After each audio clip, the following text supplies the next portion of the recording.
Hello বন্ধুরা, তোমরা সবাই কেমন আছো? আশা করি সবাই ভালো আছো, আমিও ভালো আছি। তোমাদের সঙ্গে আজকে অনুষ্ঠান বাড়ির পটল আলুর তরকারি রেসিপি শেয়ার করলাম।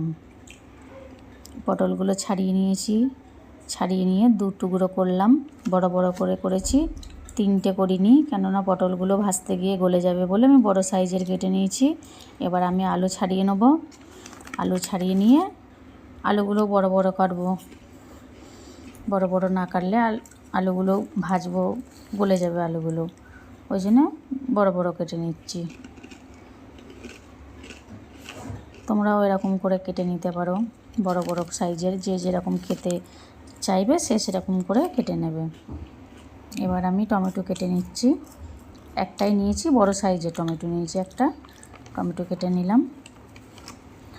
এবার আমি কাঁচা লঙ্কা চিড়ে নেব, একদম পুরো চিড়ে দু-আধখানা করে নিলাম। দু-আধখানা করে নিলে ঝালটা ভালো হবে। দু-আধখানা করে নিলাম, ওই জন্য অনেকগুলো লঙ্কা নিয়েছি।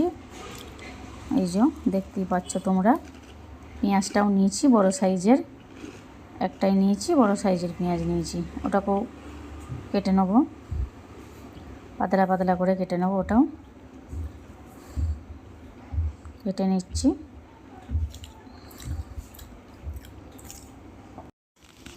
আমার সব রেডি। এবার আমি গ্যাস জ্বালিয়ে নিয়েছি। গ্যাস জ্বালিয়ে কড়াই বসিয়ে দিয়েছি। তেল দেবো কড়াইয়ে। কড়াইয়ে তেল দিয়ে নিচ্ছি। আলু ভেজে নেবো এবার আমি।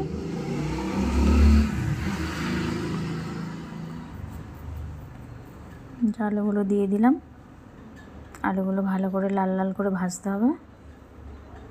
আমি একটু ওপরে নুন আর হলুদ ছিটিয়ে দিচ্ছি, আলুটা দেখতে ভালো লাগবে।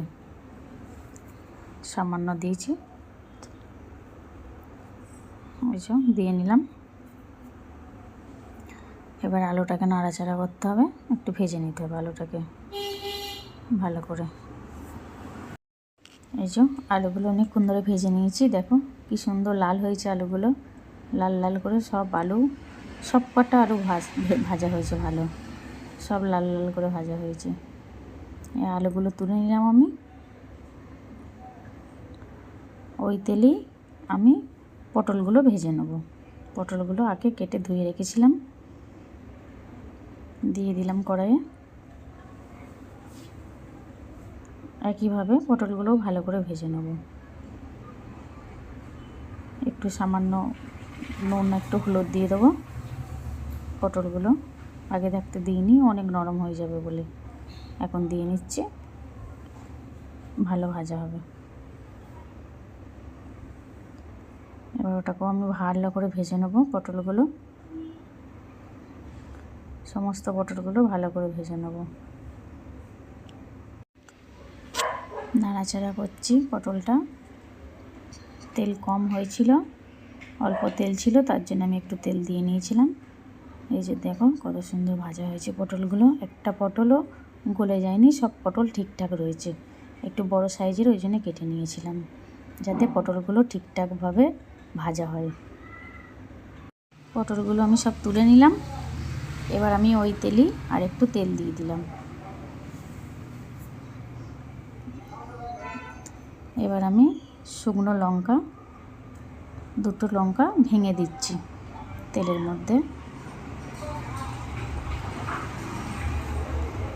এই যে আমি গোটা মশলা দিচ্ছি, দারচিনি, এলাচ, তেজপাতা আমি সব দিয়ে দেবো কড়াইয়ের মধ্যে। দিয়ে ওটাকে একটু নেড়ে নেব। তোমরা চাইলে গোটা জিরেও দিতে পারো, আমি দিইনি।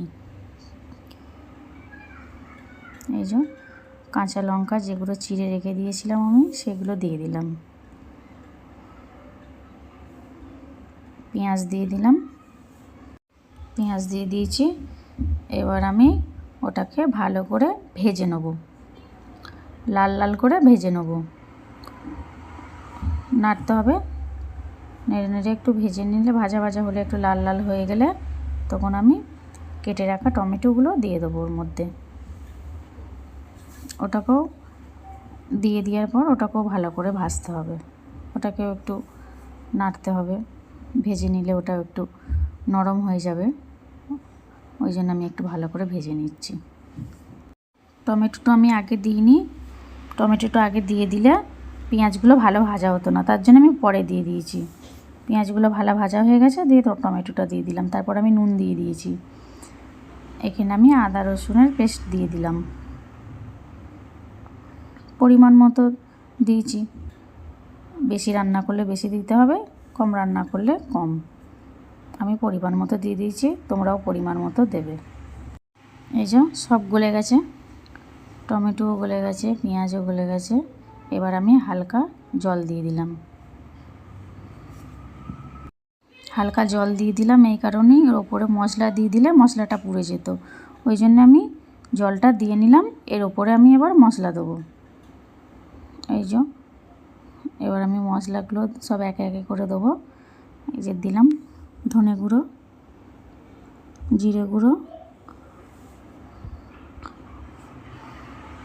লঙ্কার গুঁড়ো দিলাম, এবার হলুদের গুঁড়ো দিয়ে দিলাম।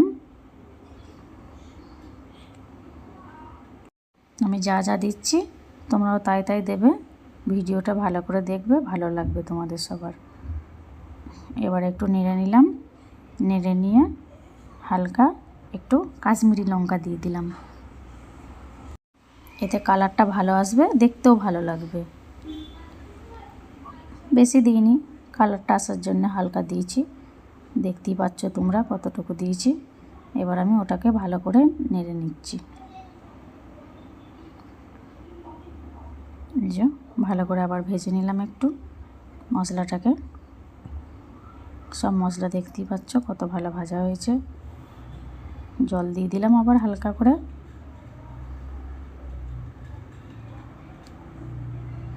নাড়ছি আমি।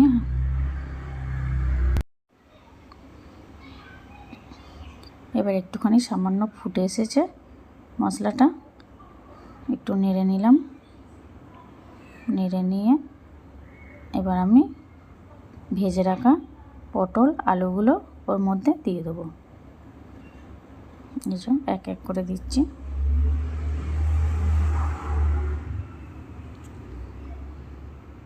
এই যে এবার আমি সব কষে নিচ্ছি, এমনভাবে কষতে হবে যেন যে জলটা দিয়েছিলাম জলটা যেন শুকিয়ে যায়, কেননা জলটা শুকিয়ে গেলে মশলাগুলো গায়ে লেগে যাবে, ভালো হবে, ওর মধ্যেই শুকিয়ে নিতে হবে। আমি যেভাবে করছি ওইভাবে তোমরাও করবে, আশা করি তোমাদেরও ভালো লাগবে। খেতে খুব সুন্দর হয়েছিল, তোমরা একবার ট্রাই করো, তোমাদেরও ভালো লাগবে খেতে। দেখুন কালারটা কত সুন্দর এখনই এসেছে। এবার আমি ঢাকা দিয়ে দিলাম 5 মিনিটের জন্যে। এটা আমি হালকা আঁচে দিয়েছি কষতে। এই যে খুললাম, এই যে দেখুন হালকা আঁচে দিয়েছিলাম, দিয়ে দেখুন এখনই কত সুন্দর তেল ছেড়েছে, কত সুন্দর কালার এসেছে। তরকারিটা অল্প জল দিয়ে তরকারিটা করতে হবে, বেশি জল দিলে হবে না, মাখা মাখা করা হবে। এখনই দেখুন কত সুন্দর লাগছে তরকারিটা, তোমরা এইভাবে করবে, ট্রাই করবে, বাড়িতে ভালো লাগবে। এবার আমি জল দিয়ে দেবো পরিমাণ মতো। এই যে আমি অল্প জল দিচ্ছি, এইভাবে দেখবে, এইভাবে অল্প জল দেবে। অল্প জল দিলে, এই যে জল দিয়ে দিয়েছি পরিমাণ মতো, আমি আবার একটু হালকা করে দিয়ে দিলাম, দিয়ে আঁচটা একটু কমিয়ে দিতে হবে। আঁচটা বেশি বাড়িয়ে দিলে আলুটাও সেদ্ধ হবে না, পটলটাও ভালো সেদ্ধ হবে না। আমি ভেজে নিয়েছিলাম, তবু আঁচটা কমিয়ে দিলে সেদ্ধটা ভালো হবে, তরকারিটাও খেতে ভালো লাগবে।